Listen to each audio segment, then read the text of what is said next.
अस्सलाम dear students of class 12th। आज हमारा टॉपिक है यूनिट 2 का chiefs and kings in the south. कैसे emergence of new kings and chiefs हुआ in the south India.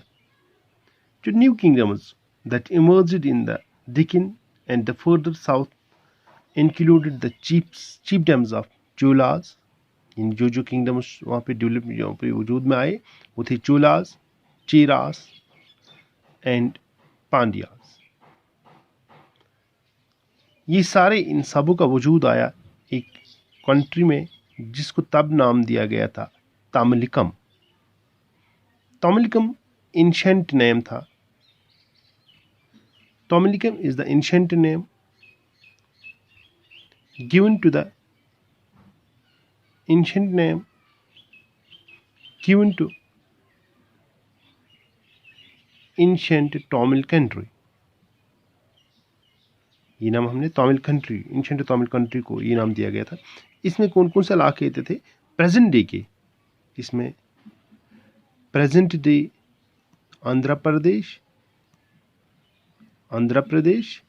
Kerala and Tamil Nadu. ये जो तमिलिकम था और एंशिएंट तमिल कंट्री जो उसको कहा जाता था, it proved to be a stable and prosperous.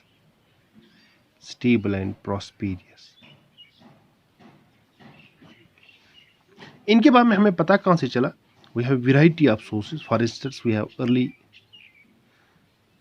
Tamil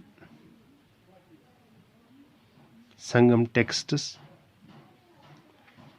इसमें क्या थे? इसमें इट कंटेन्स पोएम्स। इस तमिल टेक्स्ट में पोएम्स हुआ करती थी which provides information which describe about the chiefs and the ways in which they acquired and distributed resources। That means ये जो तमिल अर्ली तमिल टेक्स्ट संगम टेक्स्ट थे, it provides it describes us about chiefs and the kings we sometimes may see in the way they acquired power, how they acquired power। दूसरी बात, जो Kings हुआ करते थे और जो चीफ्स होते थे, it included the Satavahanas. Satavahana rulers हुआ करते थे who ruled over parts of western and central India, जिनने रूल किया था वेस्टर्न एंड सेंट्रल इंडिया में। कब किया? From 2th century BCE to 2th century CE or we can say AD। इसके अलावा एक और ग्रुप था who ruled over the northwestern and the western parts of the countries। they were called Shaukas। north and northwestern and western parts of country, parts of India इनने rule किया। इनका जो revenue आता था इन शाखाज और सतवाहनास का मोस्टली जो रेवेन्यू आता था लॉन्ग डिस्टेंस ट्रेड से आता था। और जो इनने when they attempted the power, तो हमने what we found when they acquired the power they attempted to claim social status in a variety of ways। for example उन्हें जो इन्हें पावर ग्रैब किया, पावर ग्रैब करने के बाद they tried to be the very powerful। one means of claiming high status was to identify a variety of ways। for example the strategy best exemplified by the Kushanas, जिन्हें rule किया कुशानस ने। हमें कुशानस से हमें पता चलता है how they tried to be very powerful, how they tried to be competent। क्योंकि जो कुशानस थे they ruled over a vast kingdom in the central Asia and western parts। कुशानस जो रूल करते थे सेंट्रल एशिया और नॉर्थ वेस्ट इंडिया में वो rule करते थे। तो they try to be very powerful. How? अगर हम उनके बारे में ये देखेंगे कि कुशाना रूलर कैसे they installed the shrine at मातनी मथुरा प्रेजेंट डे यूपी में। Similar statues have been found in shrine of the Afghanistan as well.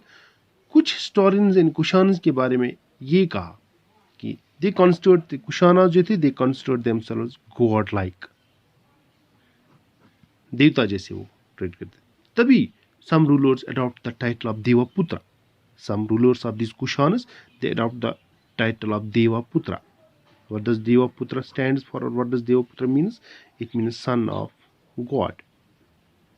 तो इससे हमें पता चलता है कि ये जो कुशाना रूलर्स थे, how they tried to be very powerful, how they tried to be very competent. 4th century में हमें एविडेंस मिली कि नॉर्दर्न स्टेट्स में जैसे गुप्ता एम्पायर थे, many of this depend on the samantas. Samantas वो हो गए, ये जो पावरफुल रूलर्स हुआ करते थे, दे डिपेंड ऑन समंताज. समंताज वो लोग होते थे man who maintain themselves through local revenue include control over land. यानी जो रेवेन्यू कलेक्ट करते थे लोकल एरिया से, लोकल लैंड से, and in the end, when they attained and they grabbed the power, when they became the powerful, they became the rulers. And weak rulers, weak persons who could not have the opportunity of grabbing the power or becoming the king, they had to be the subordinates of these powerful samantas. Historians ने हमें Gupta rulers के बारे में रिकॉन्स्ट्रक्ट किया from literature, coinage and inscription से हमें उनसे पता चला कि ये जो बादशाह हुआ करता था, बादशाह try to compose literature in his praise. इसी तरह historians ने often attempted to draw factual information from compositions. जो ये compositions हुआ करती, they were composed and read and often treasured them as a work of poetry rather than accounts that were literally true. The Prayaga Prashati, also known as the Allahabad Pillar inscription, it was composed in Sanskrit by Harishina, the court poet of Samudragupta, arguably the most powerful of the Gupta rulers. इससे भी हमें पता चला कि how the ruler tried to be, or how the ruler want to be, and how the ruler want to control over his areas. और हम इस प्रयागा साहित्य के बारे में बात करेंगे.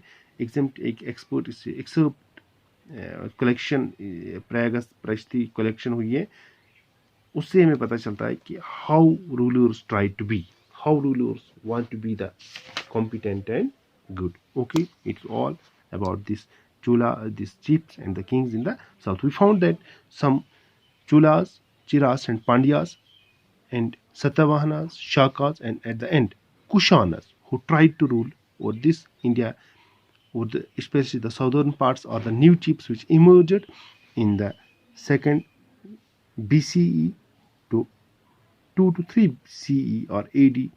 Such kingdoms or such rulers were found in India.